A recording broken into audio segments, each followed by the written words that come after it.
Hey, MotoAmerica fans, welcome to this latest edition of Off Track with Carruthers and Bice. We are at Podium Club in beautiful Arizona. Chilly in the morning and... We're in Arizona. In the afternoon. Huh? We're in Arizona. Did I say that? Podium You said Club? Nevada. No, I didn't say Nevada. Gee, damn it. It's a Tessa. It's a Tessa, by the way, Arizona. But we're here with the Clown Prince, of course, Josh Herrin. Three-time Daytona 200 winner, 2 in a row, going for 4 this year and going for the three-peat, just like the Kansas City Chiefs. So let's hope it goes a little better for you than it did for them. But Josh, we weren't sure. I mean, okay, you want to come back a third time, but we just weren't sure what was going to happen this year. And I didn't know going into this test because you were entered as a Superbike tester, and you don't even have a V4R here at all. You got the V2. Yeah, I think it was kind of, last second. I think the team was like going back and forth on not doing Daytona first for some reason. And, I kind of like not forced Bobby into it, but it was like, come on, we got to do it. I didn't want to skip it. It's hard to, now after winning 2 in a row, it's hard to mentally think about winning 3 in a row just because it's a lot of pressure and everybody asks about it and stuff, but it's something that, you just want to do and try. Yeah. Even if you can't win, it's Daytona. Like, I just have so much fun racing that event that it doesn't really matter to me. Like, yeah, of course I want to win, but it's such a fun event that I just like being a part of it. And yeah. What was the first year you raced at Daytona? 2007. The 200? Yeah. 2009. I think the first one I didn't win, but the second one I did. So, yeah, it was the year before because 2010 is when you win the first one, and you were the second youngest outside of Brad Andres. Yeah. None of us know. It was on the sand. There you go. You were at that sand, right? Yeah, no, I wasn't. But no, that's cool. So, you should be the youngest in the super speedway. I mean, that's the distinction. Well, now I think Joey Pasquarello won. Right. Project One. Yeah. So Project One Atlanta. I didn't realize he was that young then. So it's kind of cool. You got to be treated. I talked to you a little bit earlier. You got to be treated like a king at Daytona for the 500, and you're a Daytona champion, and a bunch of other riders were there. It was super cool. Frank, the president, he asked me last year about coming out, and we just, for some reason, I think I had to go to Spain for Ducati, so I didn't end up being able to go. And this year again, Ducati asked me to go to Spain, and it was really hard to tell them, like, hey, no, I want to go do this. But I feel like there was also a marketing value to it because we were going in front of thousands of race fans and being able to talk about our event. So I was able to get out of it to go, and I'm super happy I went because we went Wednesday. And from the time I arrived until we left on Monday, it was like I felt like the closest thing to like a celebrity, like someone coming in. You have, they gave us it was a girl named Tabitha to basically bring us around everywhere we went, driving the car, golf cart, like, brought us just everywhere. And we had all these events planned and went and did media stuff with radio stations. And we went to Daytona Beach Police Department.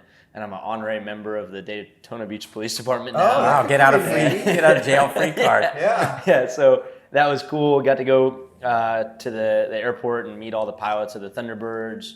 Got to meet a bunch of drivers and, of course, do a bunch of cool stuff at the track and promote MotoAmerica. So it was really cool. And just getting to go experience the event. And, it's like the Super Bowl of racing. So it was really neat.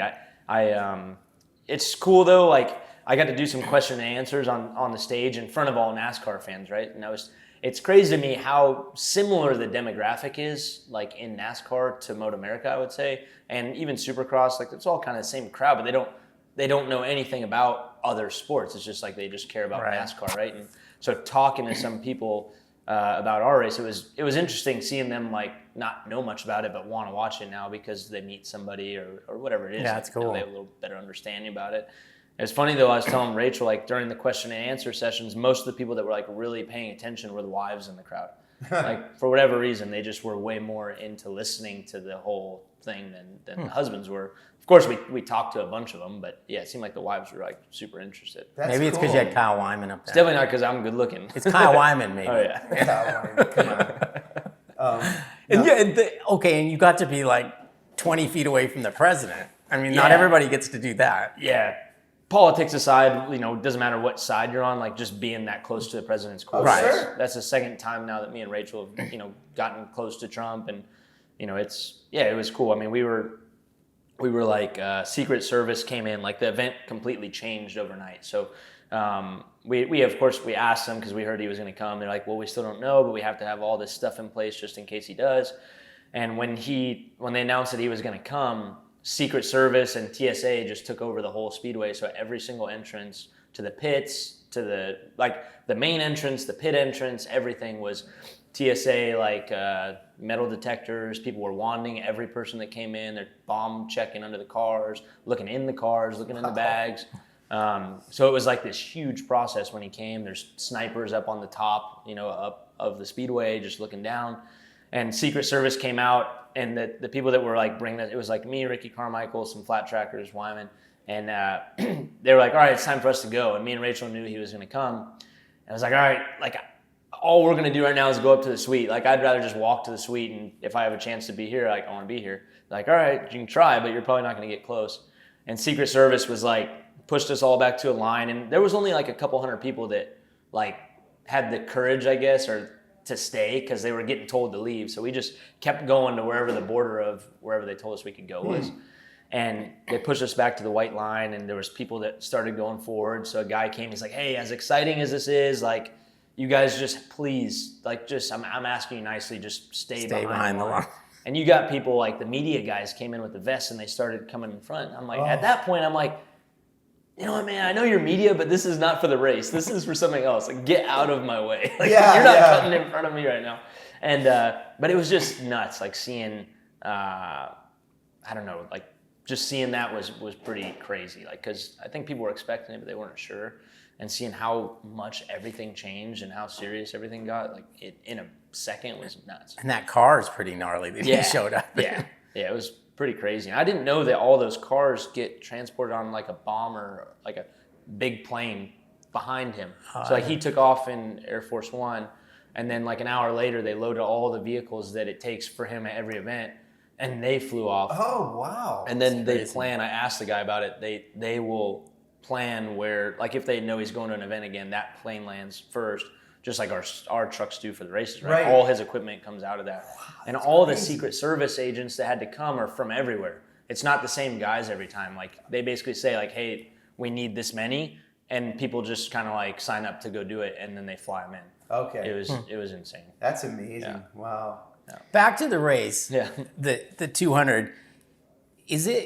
That race seems like it's so different because you can be the fastest guy, have a lot of confidence and know you're the fastest guy, but there's so many other things that can go wrong and make it so you don't win. Yeah. Does that make it more difficult to have that? You're thinking about, oh man, I hope the crew doesn't do this wrong, or I hope this doesn't happen, or. Yeah, for sure. I mean, it's the only race, the team is always involved, right? But racing for the most part, once we go, it's they're out of the picture. We're one-man show. The team's, like I said, I'm not trying to take anything away. My team works way harder than I do to prepare the bikes. But on the racetrack, it's not like basketball where you have teammates to help you out there. There's no radio communication. The closest thing I have is Kyle doing my pit board, and that's a big deal to me because that's my only communication. It needs to be the guy that I have good energy with, and I know that he's always just pumped to see me come by, right? Whenever we go to the 200, it becomes more about the team than it does about me, because you've seen how many times now, that's basically, you have a bad pit stop, you might as well crash out. Yeah. You're not making that back up unless there's a red flag, and then you just get lucky with that, right? Right. So, yeah, it adds a lot of stress to it. And me just being, it's weird, I'm only 34, but I feel like I'm one of the veterans now of racing. I think this is my 19th or 20th season, in this paddock, racing at this level. And I've done the 200 a lot of times, so I feel like a lot of the guys that I'm working with, I have more experience here than they do, and I've seen all the things go wrong, where they've only, there's some guys that may have only been in the paddock for 5 years or something, so I've seen everything, right?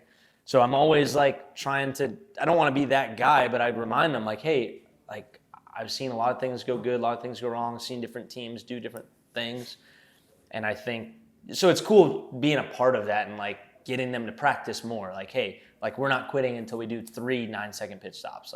One's not good enough. We need to really know that we can do it. The same as a lap time, right? You don't give up because you did 1:29. You give up when you can do 5 or 6 29s. You don't want to be the one lap wonder. You want to be able to bang them out consistently. So Yeah, a lot of pressure goes into it, and the race teams are not like they used to be. It's not full time at the shop all the time. Like when I was a little kid, it was Graves like every week. We'd go and rehearse the pit stops for 3-4 hours. They'd get pizza and they just sit there and do pit stops. Now it's they show up a few weeks before season starts, kind of start preparing things, and we have our tests here and there in between, but it's pretty much just like we have this test. Like we'll go to Roebling and practice pit stops, so they're kind of rusty like I am getting on the bike, so it takes a little while for them to like get into the groove of things. And then you throw something like Baz doing fuel in there, it's like, oh shit. Like he said he wanted money this time. it could, as awesome as that was, I'm like, this could be really bad. Like, what if that's scary. I don't know. That's a high pressure spot. Right. Really Like I had is. another buddy that was like, hey, Baz can't do it. Can I do it? I'm like, hell no. Like I can't believe we let Lawrence do it in the first place. Yeah, it's true. I was so scared the whole time. So but you're- obviously he did good. But. So you're going to be at the test at Roebling Road, the Daytona test. It's like basically Monday and Tuesday before the weekend. Did you do that one last year too? Did you go to Roebling? Yeah, but we never really ride much. Like Right. Yeah, I mainly just use it as like a pit stop practice for the guys. Like it's a nice way to like. There's a long pit lane. We can kind of plan it.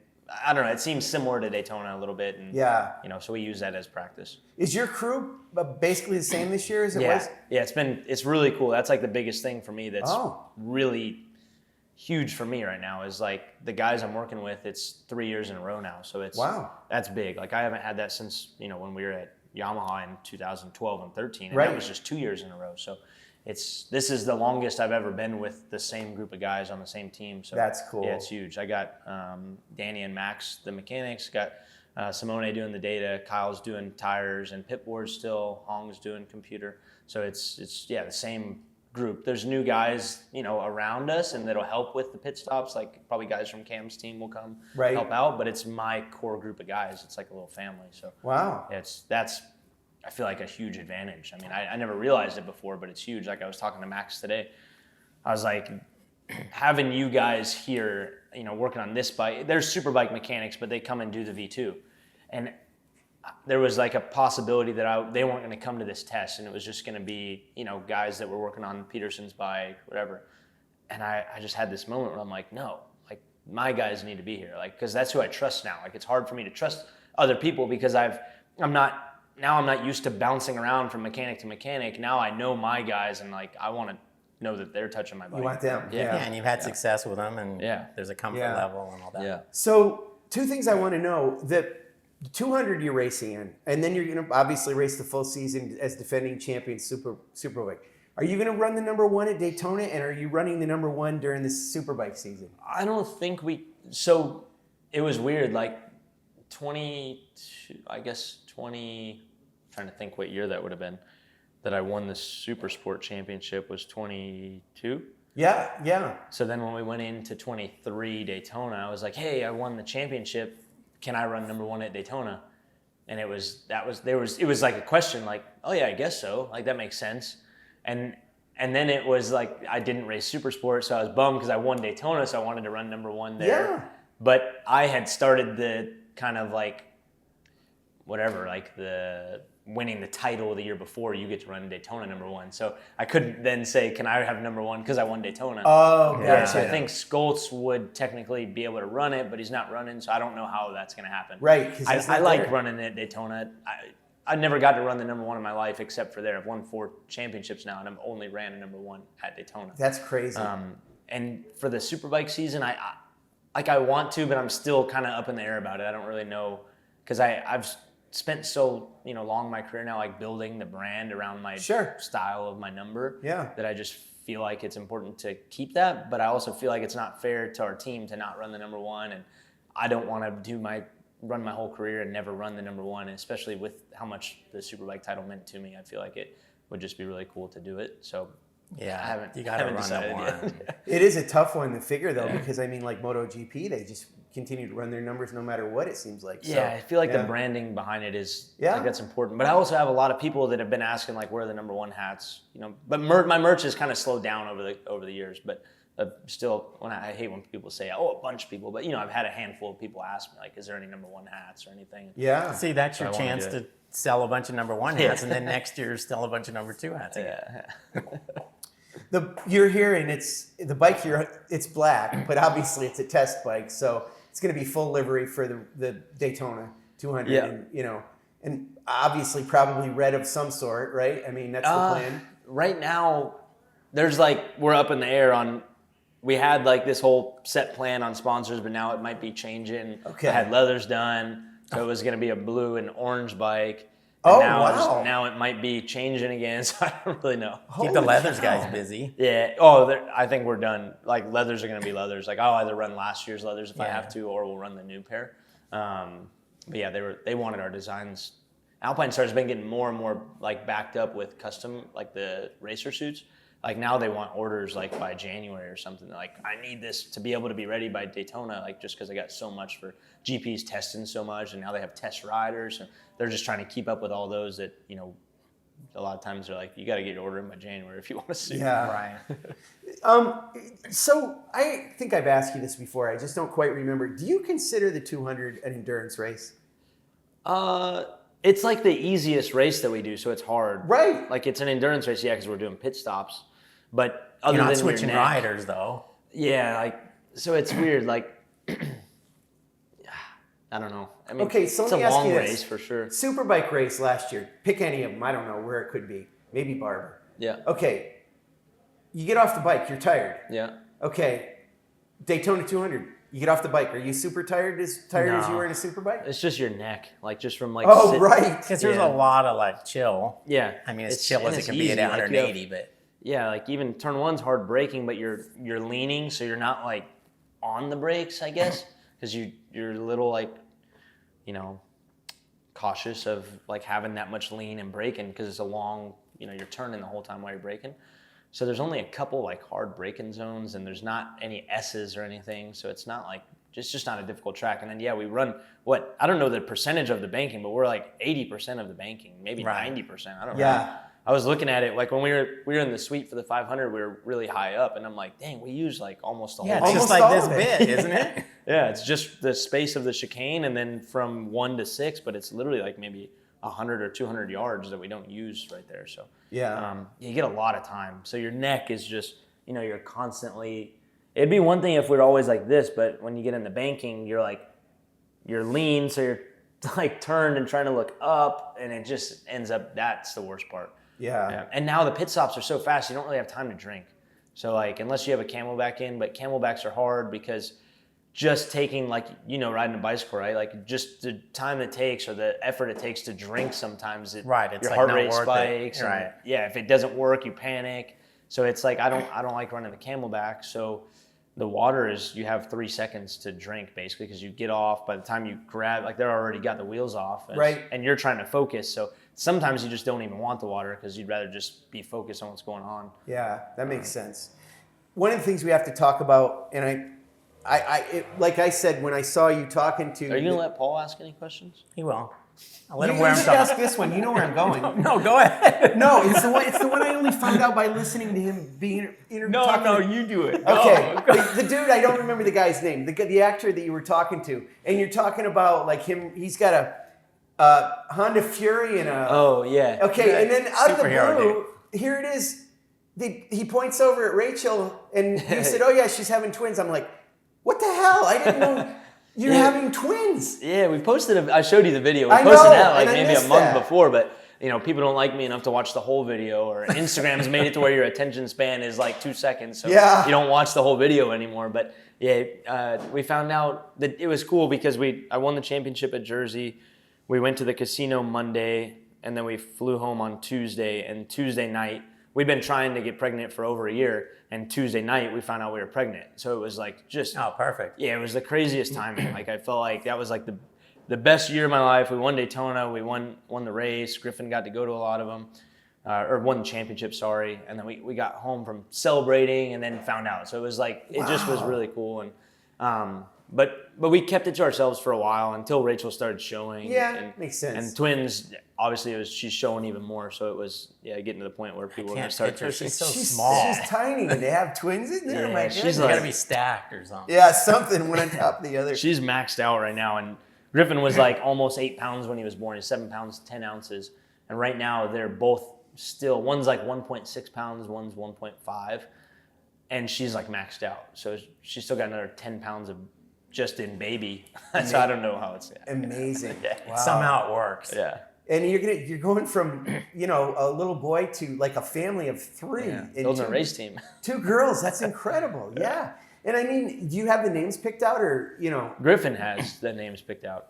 This is Lego and Strawberry. That's perfect. That's perfect. Lego. I don't know what we're going to say to, like, they're going to be born and he's going to think that's their names and we're going to have to tell him it's not. Or just let him go. Yeah. So he is talking about Oh, it. yeah. He's excited too. Oh, and- yeah. Yeah, he asked Rachel the other day, are the babies naked in your belly? And he's only 3.5. Like, Oh, the that's stuff he says is amazing. crazy.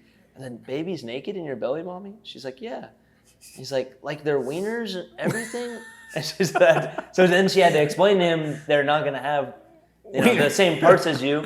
So now he likes saying the other word. And it's just like, The other word. That's hilarious. Holy crap. He's funny, man. But in your video that you showed me and I didn't see initially, I mean, you had the 2 pink striders and Yeah. everything. So that's really cool how you Yeah. did that. You already got that set up to go for when they come in here. Yeah, so yeah. that's good. That's amazing. But, you know, I mean, you're still young. So Yeah, I think, you know, I don't know. You guys remember, I think it was Faster. Like Colin Edwards was talking about getting married, having kids, like it slows you down. But Yeah. he was like, I got faster and faster. And I feel like that it's always been in that scene in that movie has always been, for some reason, stuck in my head. yeah. It was that, and it was Hopkins saying, like, if you're not having fun, you're not doing good. If you're not thinking about, you know, what you're going to do after the race, you know, it's you maybe overthink, and it's better that way. And Yeah. those 2 things have always stuck in my head. That and Ben Bostrom telling me, like, the marketing thing, like, just try to market yourself good so that it can take you further than if your career was just about winning. Yeah. And all 3 of those have stuck in my head. But the thing about having the kids and getting married, like, that's really been true for me, because I feel like it allowed me to, like, really be myself. Like, when you have a kid, you don't care what people think about you anymore. You're just you. And I have fun just being weird with my kid, and it just helps me out, and I can just enjoy my life away from the track more. Think about the difference, though, and you would know about this for sure because you guys were. So Tony Elias has a baby, and it kind of changes his life to the point where he didn't really, you know, maybe want to race anymore. But you had your best year ever after having Griffin. I mean, it's incredible. It's weird. I think it just affects people differently. Yeah. Like, they just think differently. Like, some are protective, some are, you know, I'm a helicopter parent for sure about Griffin, but for me, like, I want to show him, like, how crazy, I don't know, like, just taking risks and just going for it in life and stuff. Like, I want him to see that. I don't want him to think of me as, you know, pulling out of racing because of it. So, yeah, maybe girls will be different. I don't know. Yeah. But I hope not. I hope it's the same. That's pretty cool. Back to Daytona, do you feel like you're ever, like, it seems like it's like a really close race until the first pit stop. Yeah. And then a couple of people have some issues or whatever, and it kind of breaks up a little bit. Yeah. Either that or it somehow magically makes a battle all the way to the very end. Yeah. You'd obviously prefer the first one, right? Like, you can get away, or would you like to be in a 200-mile battle with somebody, which might be more fun? I like when it's like 2 of us break away, because then we can work together to keep going. Right. You know, when you're by yourself, you start thinking about a lot. You know, you have a long time to just sit there and go slower because you're overthinking, right? So I do like to, like, whenever you and a rider just happen to, like, go out at the same time. That's why I'm real selective on, you know, I don't always come in right when the team tells me to, because I'm selective on who I go in with, because I want to have, I try to choose, like, a good partner to leave with. So if we're going to have the same pit stop and I don't have a quicker one or whatever, if I can choose someone to go out with, like a Richie or, you know, just somebody that I know is going to be consistent with their lap time, somebody who's not going to be tired, and we can try to work together to break away more. Because I know I'm going to have a fast pit stop 9 times out of 10. So when they give you that pit board, you already have a built-in window that you can take advantage? Yeah, like I try to, you know, think about it. I know what's the max amount of laps I can go and when they want me to come in. So I try to play with it. I think last year they made an error though, because they gave me the inboard and I was like, man, if I come in right now, I'm doing the math in my head and I'm like, I won't make the last stint. Like, I'll be right. It'll put me too many laps for the last one. So that one, I stayed out longer knowing that I was going to need to just to finish the race, but it worked out good that I think I came in with, I don't remember, somebody was good coming out with. But it was weird. Like I ended up running out of gas. Like if you remember, like entering pit lane and Yes. they lose like 3-4 seconds because Yes. of that. But it's better than the other side where I would have ran out and just not finished the race. So Right. Going into we're not this, as dumb as everybody makes us out to be. Sometimes we can think. the math thing, I was a little confused That's about pretty I good. should have a calculator. Yeah, it's not easy to do.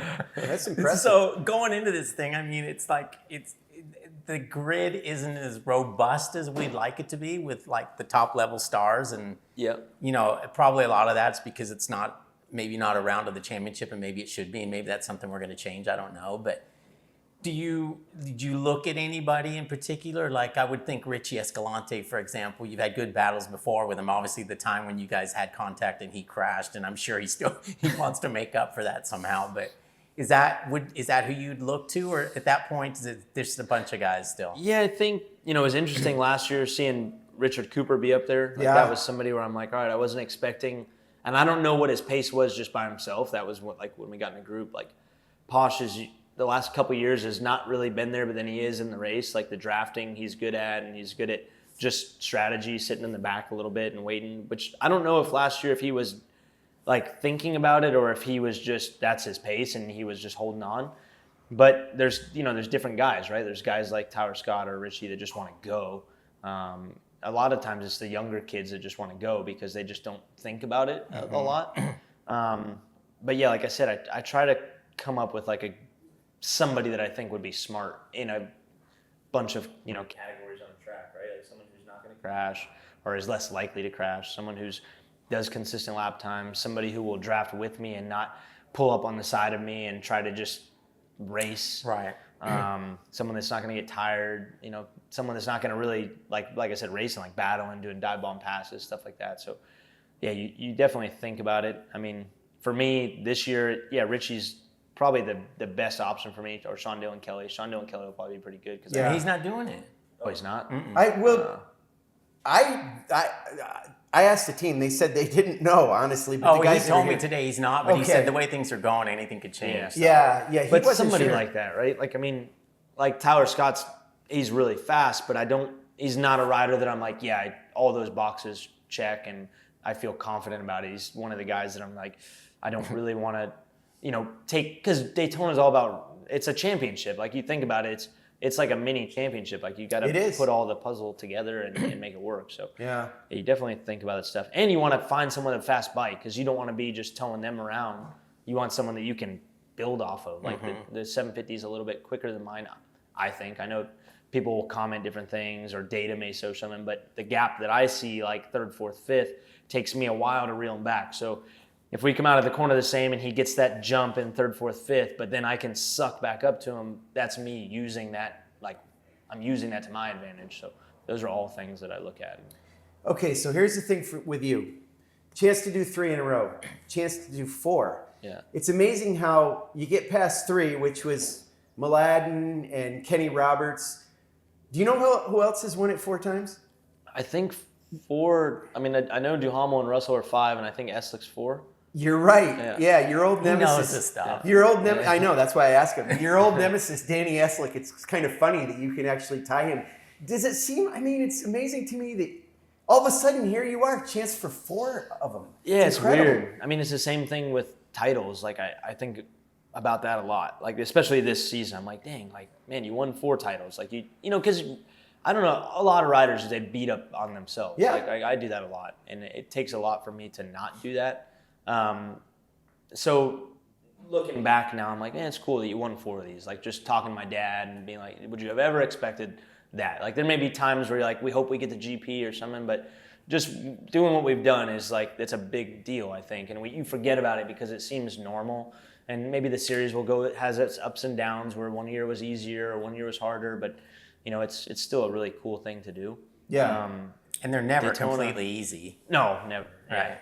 And Daytona is just super special. I mean, it's been, like I said, 06 was my first year racing pro, so not every year have I got the opportunity to race the 200. There's been a lot, I've probably raced it less than I've not raced it more than I have raced it in those years. I definitely want to try to get forward, and I'd like to pass Danny, get 5. That'd be great. Like that's why a big deal. I told the team, I'm like, come on, this is like my legacy. I'm trying to leave behind. Like I want to be up there with those guys. And I think my goal right now, is to try to win 5 and be with those guys forever. Like, right? I was talking to Frank about it at Daytona. I'm like, he's like, do you want to try to like have the all-time, wins? I'm like, you know what? Actually, like now that I'm thinking about it, I'd rather be with, Russell and Duhamel and always be cool mentioned. With 5. Yeah, or just always be mentioned with those names, right? Yeah. Like, that would be really cool. You know, the other thing about you, this is Superbike, and I know you know this, but I'm gonna point this out. You have raced a Yamaha, a Suzuki, and a Ducati, and you've won races on every single brand. BMW. And a BMW, right? That's true. Yeah, I have 4 podiums on 4 different manufacturers in Superbike, which that to me, until this year winning the title, was the coolest thing that I've done in my career. But yeah, 1 on 3 different manufacturers, so it's cool. I think, and Vinales is somebody else that has done something like that. He's won on all 3 manufacturers. Now he's on his 4th, which he's in GP. I'm not saying I'm not trying to compare, but it's cool that he thinks that way too. Right. I think that's a big deal. Just being able to, I don't know, like adapt to different bikes and teams and all that stuff. It wasn't like you were just dominant on one team. Being able to win on all those and being able to say I won on a factory Yamaha, a Yoshimura Suzuki before they eventually ended up closing the team down, and now on a factory Ducati. It's amazing. It's a big deal for me. So. It's huge, and I mean for somebody like you that you were associated for so long with that one brand that we know what that one brand is, and for now, I mean you're all in with Ducati. I asked you if you wanted to, before we started, if you would like to, keep it going and continue with Ducati, and if you could, you would, right? I mean, I love racing it, and what's funny is I rode one a long time ago, just at a track day when I didn't have like a manufacturer obligation or anything, and I wasn't a fan of it. It was an older bike, and someone, you know how it is, you ride a used bike, someone else's track day bike, and it's roached out. So I was like, man, I don't know how you ride this thing. Then once I got my own and I started riding it, and it was a new model, it was an old model. I was like, dude, these things are sick. And my favorite thing about it is like I'm at the 500 and I'm talking to Captain America, right? And he says, oh, what do you ride? And I say Ducati. And it doesn't matter what you watch, what you do, everybody knows. And it's not, now they're making dirt bikes, so it's like, now I got to deal with that again. Like, oh, do you ride the ones that jump or do you ride the ones on the street, right? Yeah. But it's cool that everybody knows what a Ducati is the same way that like everybody knows what Daytona is. Like, it really is. Are you still riding as much on the street as you had been in the past? Probably not as much, but yeah, I still ride. Yeah. Okay. Yeah. And you do those Ducati days with those the fans, and they go crazy. I do like a lot of Ducati dealerships will have me come out and just fly out for an event, or here like Phoenix Ducati Owners Club has me come out. So I've done probably like, I repeat with a lot of the same ones, but like 10 different ones. Like I met with the Ducati dealership in Alaska when I was at the AIM show, so I'm gonna try to go up and do a Ducati ride there, which I didn't even think they would have a Ducati dealership in Alaska. Yeah. I don't know why I thought that, but it just seems weird to me. Right, you just pictured being full of snow. I don't know. But I was like, hey, it'd be real cool to just come and do an event with you guys. Would you be interested? And they said, yeah. So, it's a different group of people, right? Like Ducati fans are, this is not, I get paid by the team. I don't get paid by Ducati. Like it really is, it's cool. It's a cool, like, group of fans and enthusiasts. And even if they're not into racing, if you meet them, they want to root for you. Like it's like a thing. Anybody that's on Ducati, they're gonna root for them. So I just thought of something. I'm gonna stick my neck out. I think it's you, but if it's not, I'm gonna be an idiot. You are speaking of a sponsor. There's something you're doing. It's a sponsor that's not Ducati. You're doing something. You're making an appearance with something, I think. Is there you something? saw him at the AIM Expo. He did something, right? It was the AIM Expo. You went there to do something for somebody. It was for an insurance company that helped That's us what out. it was. Yeah. How did that come about? Did they call you or? No, they've been a sponsor of the team for the last couple of years. And okay, I didn't know that. Yeah. Okay. But that's cool. You go beyond even the sponsors that are on that team. I mean, there's a lot that puts that together, and you support all those guys. It goes back to just having to figure out a way to make money other than racing. Like the years where I'm on Scheibe and we don't, there's very few of them. Luckily, like I've always been paid to ride a bike, but with like Scheibe, it was like, hey, we don't have a salary, so I needed to figure out a way until I got bonuses that year, which weren't very many. We only got the podium once, and I think that BMW contingency paid, but it wasn't a lot. Yeah. So years like that where like I just needed to figure out how to make money some other way, whether it's coaching or doing events or raising money for sponsors or just getting better at negotiating so I can get better, deals with companies on my helmet or just get better at social media, whatever. Just other ways to try to make money. So that's I guess what that is. Just like Ben Bostrom told you all those years ago. That's Yeah. pretty good. That's a good legacy. So real quick, and then I'll be finished here. But going into next year's Superbike, okay, let's go back a little bit. Like I think last year preseason, if I would ask Cameron Beaubier who he thinks is going to be the toughest guy to beat for the championship, he might say Jake Gagne. Yeah. And if you ask Jake Gagne, he probably would have said Cameron Peterson. Now, if I ask those two, they'd probably say Josh Herrin. That's a lot different than it has been in the past, because we talked about this when we did a story earlier in the year, but like now you're kind of the man. You proved it to a lot of What people. does that bring with it? Do you feel more pressure, or are you just the same? No, I think it's the same. Like for me, all I'm focused on is the fact that I get to ride the same bike for 3 years in a row. And like, I think that there's still so much more that I can get out of the bike that I'm not getting out of it. And I'm just trying to perfect that. And I think that if I just kind of keep that mentality, then I'll just, the rest of the stuff will just kind of Fall in be place. as it is. And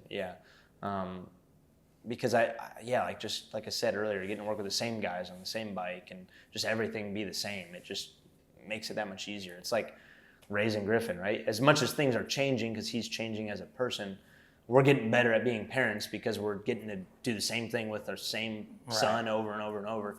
And I feel that way. So I think, I hope that they feel like that. I hope that they're not going into it thinking differently. I would be thinking that, I think. I think me and Cameron are the two guys that most of the paddock's going to be looking at.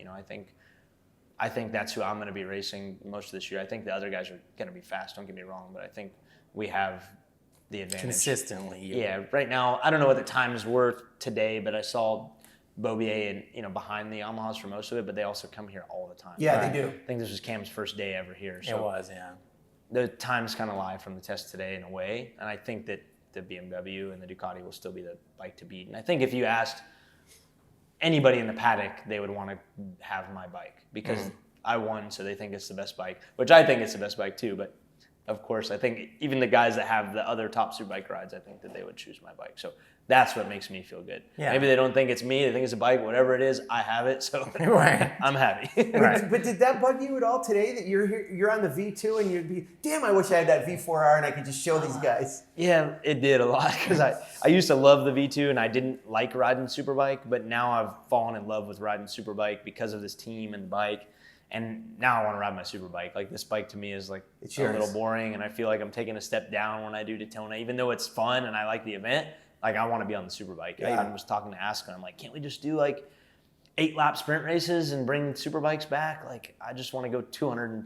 Because everybody at Daytona is like, how fast do you go? Yeah. Right? I heard you talking about that with Baz Yes. on his podcast, Yes. which was great, by the way. And it was, it got brought up that NASCAR, sorry, I got this gnat flying in my face. NASCAR goes like 195. Yeah, 190. 195. And I was thinking like how fast they look like they were going. And I was like, you know what? And you said something like, I think 10 years ago they did right at 200.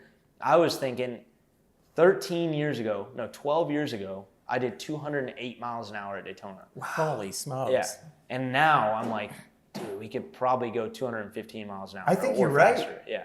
So No doubt. I was talking to Aska and I'm like, man, it'd be really cool. Like even if we just did. It wouldn't be cool. Oh yeah. But people that go there now, like he said something about someone else going there and he said, oh, it was sketchy. I'm like, yeah, it was sketchy. Like I remember as a kid seeing, not a kid, but when Blake Young went up to Superbike and I was still on the R6s, Blake Young came around me at a test in the turn 1-2 oval and was just leaving a blackie on the Superbike, like just smoking the tire on the banking going 100. Yeah, but that 85. smoking the tire on the banking thing's pretty gnarly. Like Yeah, it's sick, the though. V2 doesn't do that, right? No. Yeah, I mean, those super bikes were like Yeah. with a wall right there. Yeah, man. Yeah, well, those guys that were doing it were like, we've had enough of it. Yeah. If they can do Isle of Man on superbikes, we could do Daytona. I guess that's the standard. Hey, so I don't know if you know this or you can even talk about this, but so there's going to be the V2 this year. It's going to be a new one at some point during the year. I don't know when that's going to happen. There is a new V4R, I think, and both those, the V2 and the V4R, are going to have not the single-sided swing arms anymore. Are you going to have that bike this year at any point? Do you know? As far as I know, the V4R would need to be homologated going into the season. We would already had that been released. So that's why we're not. Okay, Yeah. so it'll be a next year I thing. wish, because a lot of people ask that, like, why aren't you on the new bike? I'm like, Right. well, like World Superbike has, there's little changes to the bike, like 25 specs, but we can't just change to the double-sided swing arm Right. and all this stuff. As much as I wish we could, because I didn't want to like the new V4 because I don't have it. I don't own one, so I didn't want to like it. But I rode the V4S at Chuck Wall back-to-back with my 24 V4S, and it was nuts. Like just for me, just the improvements with just that swing arm were huge. There's a bunch of other stuff, but yeah. So I think I'd be pumped to ride our bike with that swing arm just to see, not that one, but one that they come up with. I'm sure that they have it already for World Superbike and have tested it. So but I don't think we'll be on that. Yeah, I mean, and for Daytona, having the single-sided swing arm, I mean, I don't know if it's a huge advantage, but it does make it easier to get that rear tire off, right? That rear wheel. Yes, I mean, come on. Yeah. No, I was shocked, like, because when I was on, like, Graves back in the day, we were still doing 10-second pit stops. Like, the pit stops were still the same time as we do on this bike. So I think because they got so much practice on the Graves bike that's what, ultimately led to those fast pit stops. Yeah. So if we had, if these guys were full-time and they could just focus for 2 months on pit stops, I think like a 7-second pit stop's possible on this thing. But I'm always telling them, like, hey, the fastest guys are doing 10 seconds in practice. So during the race, they're doing 12, 13. So just if you can do 11, 12s, that's great. Just calm down. Yeah, they don't have to win the race for you. They just can't lose it. Yeah, exactly. Don't lose the race for me. Just give me something solid. I don't care if it's 3 seconds off your best ever, but just a solid one is the best. So You got 2 seasons ahead of you. You got Daytona 200 season and then Superbike season, just like that. Yeah, it's going to feel, when I get back on the Superbike and my eyes are going to be popping out of my head. Yeah. That's great, Josh. Thank you. Yeah. That's great. Thank you, All everybody, right, for joining us. thanks. Well, good luck tomorrow, and we'll get through this test and on to Daytona. Yep. Thanks.